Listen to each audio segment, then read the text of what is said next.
Hello, everyone. My name is Dennis. I'm a core contributor to ZetaChain, and this is monthly Dev Office Hours. Thanks so much for joining. So this is a bit of a new format for us. We're streaming this this video on X. So if you want to ask questions or basically any sort of comments, feel free to use comments on X or our Discord Dev General channel. Always a good place to ask questions. But yeah, today I wanted to highlight some of the changes we've made recently to our local net, which is the tool that we have for developers that essentially makes um, developing universal apps on ZetaChain much easier. So hopefully you can see my screen. I'm gonna be going through some of the examples we have and use the latest version of LocalNet that is available. So basically, let's go straight into the code. We have an examples directory. By the way, this is github.com/zeta-chain /example contracts. So feel free to clone the repo if you haven't already. May send the link into the chat. But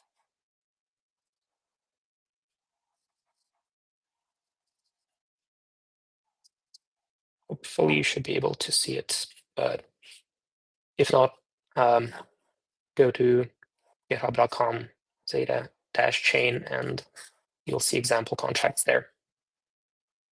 So let's begin. Basically, we'll start with the swap example because it gives a generally good understanding of how things work. And in today's episode, I wanted to highlight the two new features that we've added to LocalNet. That's going to make it much easier to develop universal apps. So go into the example swap. And in every example, we have localnet script that essentially launches localnet and runs a bunch of commands that interact with the example project that you're working with. So in this case, the script runs commands to swap tokens from EVM chains, from Solana, actually, from ZetaChain to connected chains, and so on. So let's run it to see if it works. Hopefully it does. But in this new version of LocalNet, we've added SUI support, which is super exciting because SUI is a very popular blockchain. It's not EVM compatible. It's a very different blockchain that many of us are used to, but it's now connected to ZetaChain on LocalNet, and we're working on bringing this support to testnet soon. But right now, you can already experiment with it on your machine. So here we go. We have commands running, interacting with universal swap contract. That's pretty clear. What we're going to do instead, actually, is we're going to copy the deploy command, so we don't have to type it ourselves, and we're going to stop the script and launch localnet manually.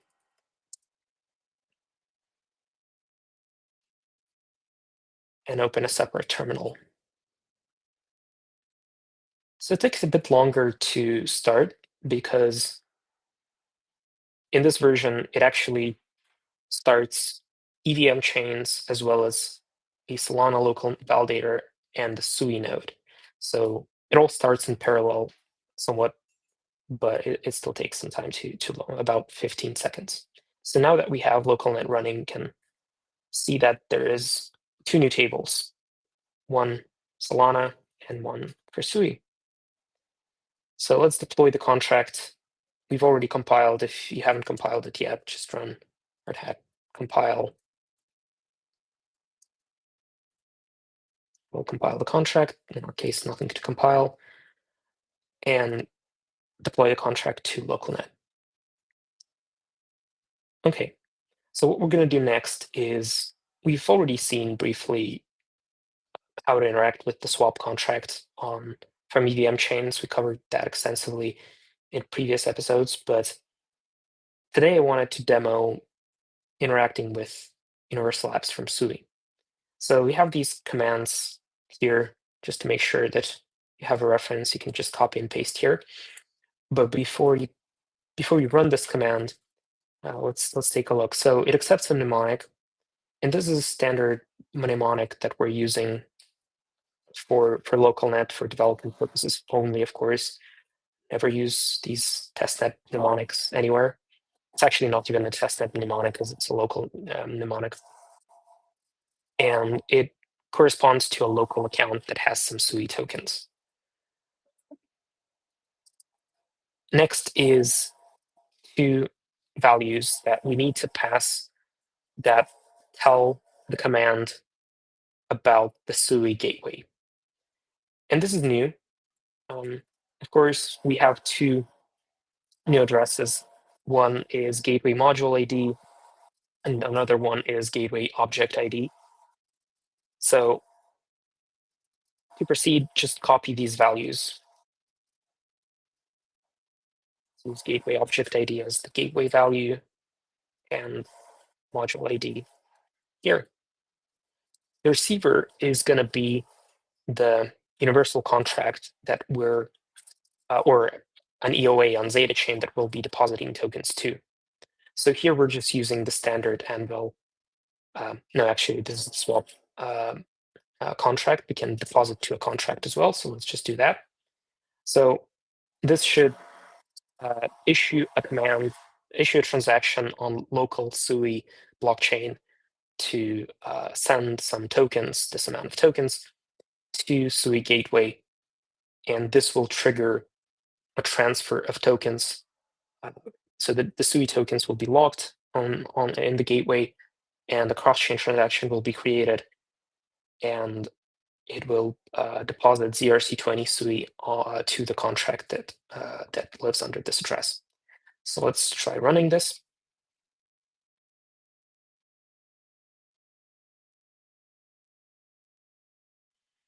Okay, so we see that an event was emitted on local SUI with this data, and on ZetaChain, this amount of tokens of these tokens, ERC20 address, deposited to this contract. So let's see, yeah, this is indeed ERC20 SUI on ZetaChain. So here we just deposited some tokens. Cool. This is actually an important step because you, on LocalNet, you have to deposit some tokens first before doing any kind of other transactions to SUI, because you have to have some tokens in the custody.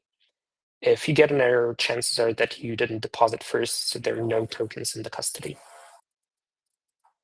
Next, what we can do is we can actually use deposit and call to send some SUI to a contract that is a swap contract, the one that we have in this directory, that will swap tokens for the target tokens and withdraw them to the destination chain. Of course, everything we see here is done locally.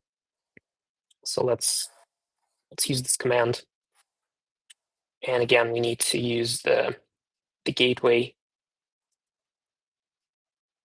that we read from the output. The receiver is going to be the same, the contract, and the target token is ZRC20 SOL. Okay, this looks good to me. This is the standard address on local Solana validator that we're just sending tokens to. So let's see if that works. Okay, cool. So this is a bit more exciting because the gateway on SUI emitted an event as before, but now it has a payload, which includes the data that we passed here. By default, we're encoding everything as ABI, This is completely optional, and you can use whichever encoding you want. But for testing purposes, it's actually very convenient to have ABI encoding even on chains that are not EVM compatible, because this makes decoding values much easier. The same contract that works with EVM chains will work with chains like Sui and Solana out of the box. So what we see here is a call from Sui to a contract on ZetaChain. See that the contract was called. It was called successfully. This transaction didn't revert. And as a result of this transaction, a withdrawn event was emitted on ZetaChain gateway, and and an event was emitted from the contract. LocalNet processed this event, and it routed it to Solana because the ERC20 SOL was withdrawn. So you can see that this amount of SOL was transferred to the recipient specified here. So in this example, we actually swap Sui tokens from the Sui network locally through ZetaChain, through a universal contract on ZetaChain to Solana, to native SOL tokens on Solana. It's pretty exciting. Again, Sui is only available on LocalNet for now, but it will become available on testnet soon. We actually can go the other way. So we have Solana validator running, so there's no reason why we can't swap some SOL tokens back to Sui. So let's copy this command. I'm copying and pasting just to ensure that I don't make mistakes, but of course you can experiment with this. And the receiver is always the contract on ZetaChain. It's the same amount. Let's try just a smaller amount. And this should correspond to the ERC20 Sui.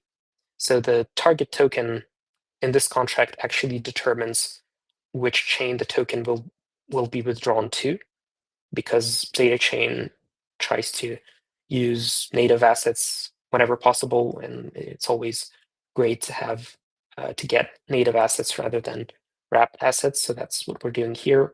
We're withdrawing native assets. And let's run this command. So this should broadcast transaction on local Solana validator, and it did. And we see that the Solana gateway emitted an event. LocalNet picked it up, executed a universal contract on ZetaChain on our behalf, and the contract emitted an event. Withdrawn event was emitted as well. Okay, let me see.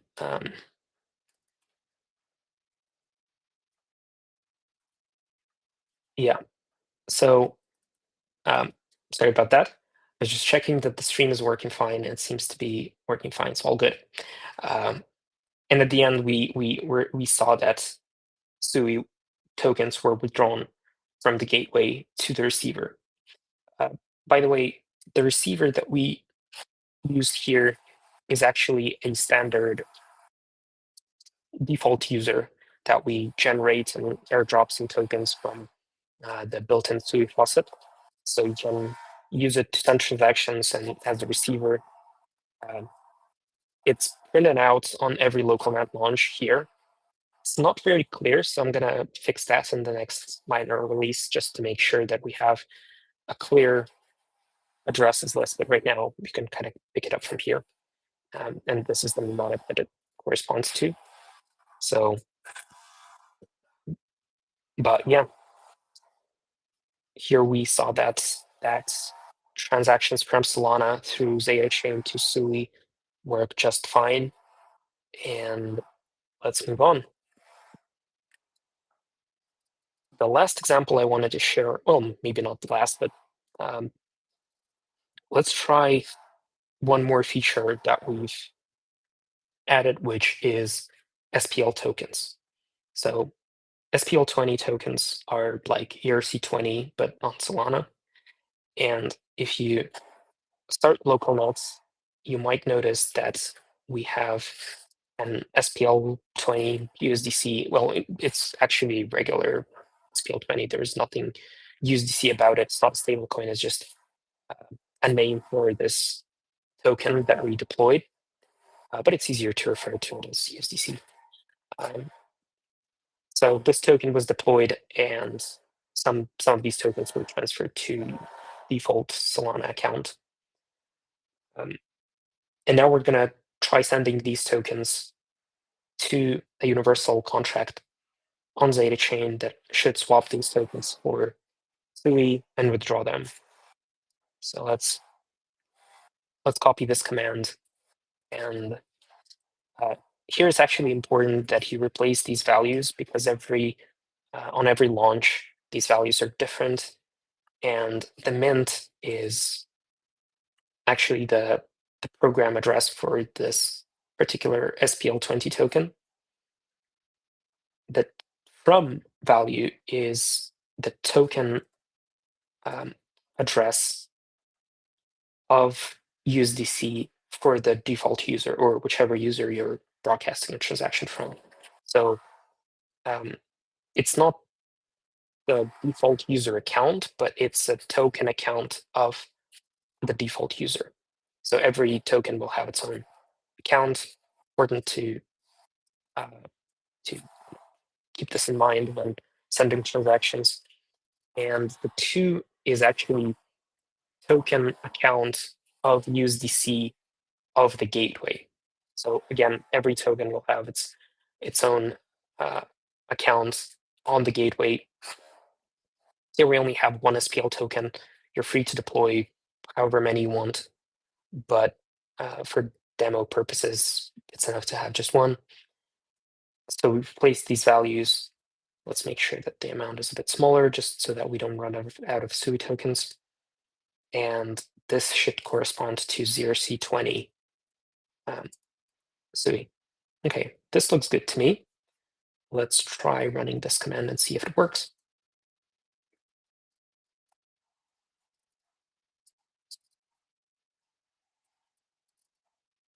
Okay, so again, we saw that that Solana gateway emits an event, same exact process, withdraw event emitted, except here we're actually sending SPL20 tokens rather than SOL tokens. So if we check that the ZRC20, it should correspond to ZRC20 USDC from Solana rather than SOL. And in the end, as the result, we're getting SUI tokens as expected. So we can actually go the other way around, except it's important to ensure that the amounts are correct, otherwise it's going to throw an error.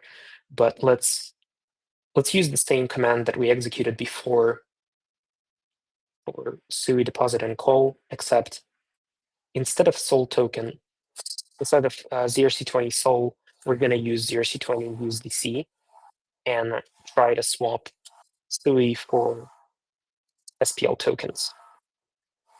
This shouldn't require any changes, just switch the address of the target token, and let's maybe supply a slightly smaller amount. Okay, it seems like it succeeded. From SUI, we're sending native SUI tokens to ZetaChain.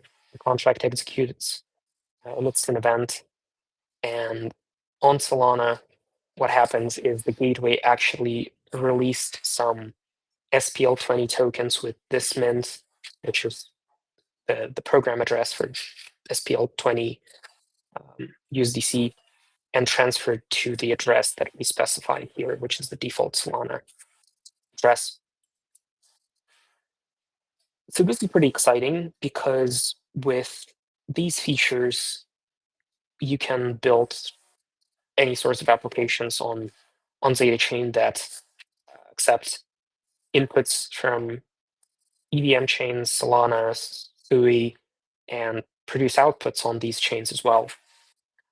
So there are some limitations to this, and these are going to be fixed in the future releases. Specifically, right now, you can't really call contracts uh, on like you can't deploy a SUI contract on local net that will call gateway, uh, but it's going to be fixed in the next version. But you can easily build front-end applications that will interact with the gateway.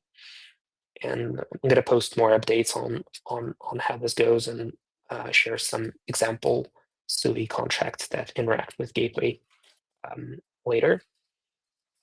But yeah, we looked into how this works on um, using the swap example, but of course, this is general purpose mechanism um, as other uh, commands on, not commands, but gateway functions on ZetaChain. So you can uh, build applications that mint NFTs, that orchestrate complex transactions on other chains, accepting input from SUI. So, but it's pretty cool that you can now, yeah, use all these tokens and all these chains are running locally. Of course, this requires you to have SUI CLI installed uh, with the toolkit, but if it's not available, it's just going to skip SUI. So the transactions will fail if you don't have the CLI. But if you do, then it's just going to start SUI local node. Same goes for Solana. It this feature set depends on you having Solana local validator installed, which comes with Solana CLI. But yeah, cool. I'm gonna take a look and see if we have any questions so far. Okay, so I don't see any questions on X.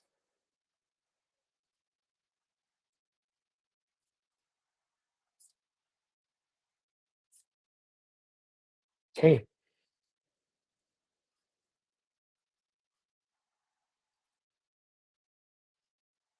cool. Well, this was a kind of short demo of the new features that we ship on LocalNet. Um, Hope you're as excited as I am to see where this is going.